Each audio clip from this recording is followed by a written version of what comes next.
欢迎来到新闻频道。当您订阅频道时，演员们会很高兴。收视破3，谭松韵新剧《我的山与海》逆袭，观众用遥控器投出了年度黑马。都说收视率是检验电视剧口碑的硬通货，这话一点也不假。就在昨晚，谭松韵主演的央视年代大剧《我的山与海》播出第15、16集时，酷云实时收视率峰值直接冲破了。这一成绩不仅刷新了央八2026年黄金档的收视纪录，更让这部剧成为了今年央八首部破3的剧集。说实话，开播前谁也没想到，这部没有顶流加持、没有过度营销的年代剧，能走出这么一条逆天的上涨曲线。这收视率是观众一票一票摁出来的。咱先来看看这组硬核数据。从3月7日开播到现在，我的山与海简直是给内娱上演了一场低开风走的戏码。开播第一天酷云均值，中间虽然有过短暂波动，但到了第8天，单集均值竟然飙到了3月14日，直接捅破3%的天花板。有人可能会问，这数据有啥稀奇的？你要知道，这几天外面可是大事不断，两会报道分流注意力，女篮世界杯打得火热。在这种强分流的情况下，我的山与海还能稳稳守住黄金档 TOP1 的宝座，靠的可不是运气，而是实打实的剧情粘性。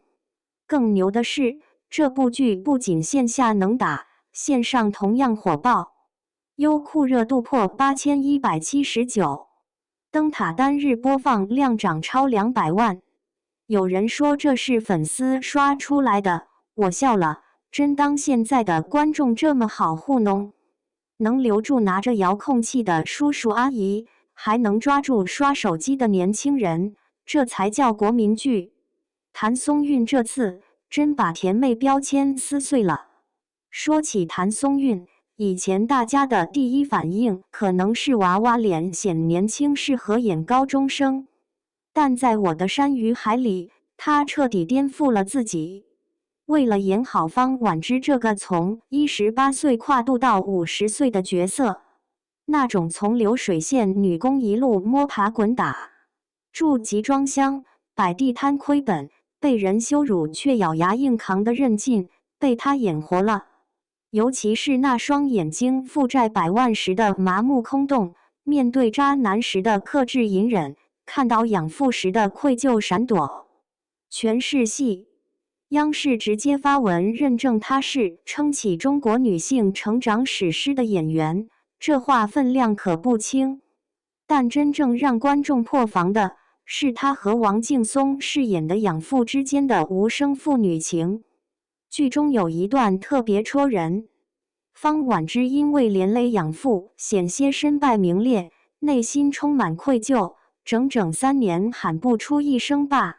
戏外，谭松韵专门发了一篇婉之日记，以角色的口吻写道：爸爸，明明是我连累了您，我连再坦然叫您一声爸的资格都没有。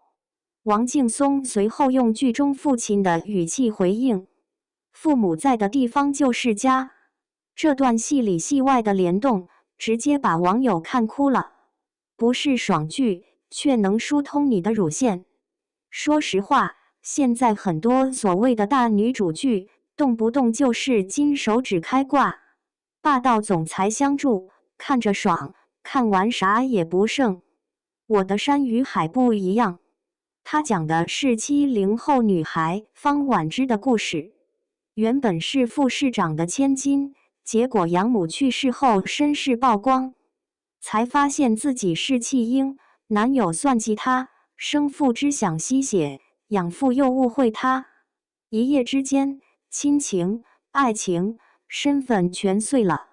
换别人可能就认命了，方婉之没有，她撕掉大学通知书，南下深圳，从工地食堂帮工干起，住过集装箱，摆过地摊，被骗过，也亏过。但他遇到了李娟懂情事，郝倩倩希望是三个女孩在雨中合唱水手的那场戏，没有滤镜，没有美颜，只有满脸的汗水和泪水，却比任何精修画面都动人。这种女性互助，不是喊口号，是真真切切的你帮我扛一袋米，我分你半碗饭。有网友评价说得好，这不是爽剧，这是咱们普通人爸妈辈的真实奋斗史。看着女主一步步爬起来，比看那些开挂的爽文解气多了，简直疏通乳腺。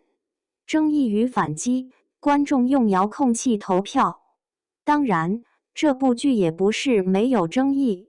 开播初期，有人嫌题材冷门、节奏慢，还有人质疑谭松韵的娃娃脸不适合年代剧，甚至有评论说前几集冲突太密集，为虐而虐。但观众用遥控器投出了最真实的一票，收视率连续6天破2%，峰值破3%，这就是最好的反击。有网友调侃，前几天还在吵的人呢，出来走2步。为什么能逆袭？因为真实。方婉之不是什么天才，也不是什么天选之女，她就是我们身边那种不信命的普通人。她会犹豫，会犯错，会在亲情面前退缩，但她从不放弃。就像梁晓声在原著《我和我的命》里写的，人有3命：天命、时命、自修命。天命改不了，但时命靠闯，自修命靠修。我的山与海讲的就是一个普通女人如何用自己的双手把命攥在自己手里的故事。写在最后，有人说现在的电视剧越来越不敢拍普通人了，怕没人看。但我的山与海告诉我们，观众不是不爱看真实，而是太久没看到有温度的真实了。收视破3不是终点，而是起点。谭松韵用方婉之这个角色证明了自己，也让我们看到了国产年代剧的新可能。接下来的剧情，方婉之还要面对多少风浪？她和养父的心结能否真正解开？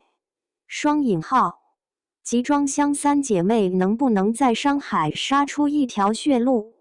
我不知道，但我会继续守着电视机看下去，因为看着方婉之，就像看到了那个不服输的自己。